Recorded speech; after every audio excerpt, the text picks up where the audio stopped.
আপনার ওবিএসটা যখন ইনস্টল হয়ে যাবে এরপর আপনার প্রথম কাজ হচ্ছে চলে যাবেন উইন্ডোজ এই বাটনের উপর ক্লিক দিবেন, তারপর এখানে গিয়ে সার্চ দিবেন ওবিএস লিখে ওবিএস।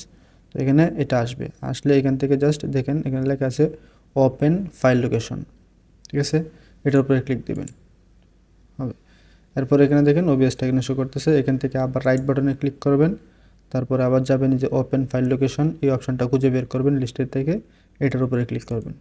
ক্লিক করলাম, তারপর এখানে দেখেন আবার একটা ফোল্ডারে নিয়ে আসছে OBS 64.exe ফাইল, এটার উপরে রাইট বাটনে ক্লিক করে আপনি যাবেন প্রপার্টিস। এখানে আপনার প্রপার্টিস মেনুটা খুঁজে বের করবেন। যদি এখানে সরাসরি শো না করে তাহলে এখানে দেখবেন শো মোর অপশন দেওয়া থাকবে, এটার উপরে ক্লিক করার পর আপনার এই প্রপার্টিস অপশনটা পেয়ে যাবেন। তো আমি জাস্ট এই প্রপার্টিস অপশনের উপর ক্লিক করলাম, এরপরে এরকম আরেকটা প্যানেল বের হবে, এখান থেকে জাস্ট আপনি চলে যাবেন সরাসরি ক্যাপাবিলিটিসের এখানে, এটাতে ক্লিক করবেন। এরপরে এখানে দেখেন run this program as an administrator, just এটাকে আপনি রাইট বাটনে ক্লিক দিয়ে রাইট করে দিবেন। হ্যাঁ, চেকমার্ক করে দেওয়ার পর এখান থেকে জাস্ট অ্যাপ্লাই বাটনটা থাকবে, এটার উপরে ক্লিক দিবেন, এরপর ওকেতে ক্লিক দিবেন। হয়ে গেল। এখন উপরে দেখেন একটা অ্যাড্রেস বার দেওয়া আছে, জাস্ট এখানে যে কোনো একটা জায়গায় ক্লিক করবেন, ক্লিক করলে এটা সিলেক্ট হয়ে যাবে পুরোটা। যদি সিলেক্ট না থাকে এরকম থাকে তাহলে পুরোটা এভাবে সিলেক্ট করে নেবেন, অথবা কিবোর্ড থেকে Ctrl+A চাপ দিলে পুরোটা সিলেক্ট হবে। হলো, এখন মাউসের রাইট বাটনে ক্লিক দিয়ে এখান থেকে এটাকে কপি করবেন, কপি হয়ে গেল। তো এটাকে আমি জাস্ট কাটে দিব। এখন সরাসরি আবার চলে যাবেন উইন্ডোজ বাটনটাতে ক্লিক দিয়ে চলে যাবেন সেটিংস, আপনাদের পিসির ওই সেটিংটা ওপেন করবেন। ওপেন হলে এখান থেকে সরাসরি চলে যাবেন সিস্টেম থেকে চলে যাবেন আপনার ডিসপ্লে নামে একটা অপশন থাকবে, এই ডিসপ্লে অপশনে ক্লিক দিবেন।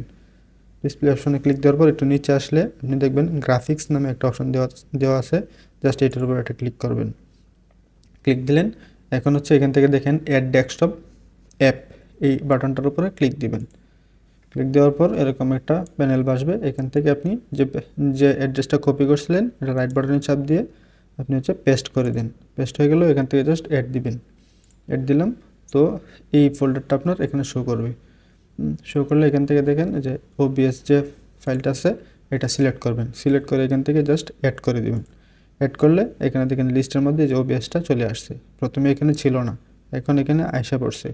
তো এখন আপনার কাজ এটার উপর একটা ক্লিক করবেন।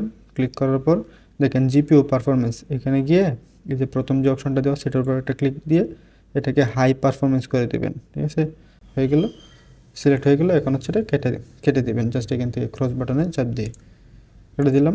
এই সেটিংটা আপনি করে নেবেন, তাহলে আপনার OBSটা যে বারবার ক্র্যাশ করে কাইটে যায় ওই প্রবলেমটা আশা করি 50% সলভ হয়ে যাবে। তারপর আপনি OBSটাকে আবার একটু ওপেন করবেন, এর জন্য আবার এখানে গিয়ে OBS লিখে সার্চ দিবেন, সার্চ দিলে এখানে আসবে, আসলে এখান থেকে ওপেন দিবেন। ওপেন দেওয়ার পর এখানে ইয়েস বাটনে ক্লিক দেওয়ার কথা বলবে, জাস্ট ইয়েস দিয়ে দিবেন। ইয়েস দিলে কিছুক্ষণ অপেক্ষা করার পর দেখবেন OBSটা ওপেন হয়ে গেছে। এখন OBSের ভিতরে আপনার প্রথম কাজ এখানে যাবেন সেটিংয়ে ক্লিক দিবেন। সেটিং থেকে ক্লিক দেওয়ার পর আপনি আসবেন এখানে আউটপুটে, যে এখানে একটা আউটপুট অপশন থাকবে, এটাতে আসবেন। এসে এখানে 6000 দেওয়া আছে, জাস্ট এটাকে 6800 করে দিন। এরপরে আসবেন ভিডিওতে এসে এখান থেকে 1920x1080 পিক্সেল সিলেক্ট করা আছে, এটাই সিলেক্ট থাকবে।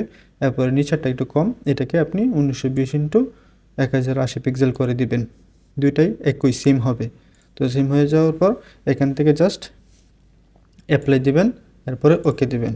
আপনার OBSের ভিতর সেটিং করা কমপ্লিট।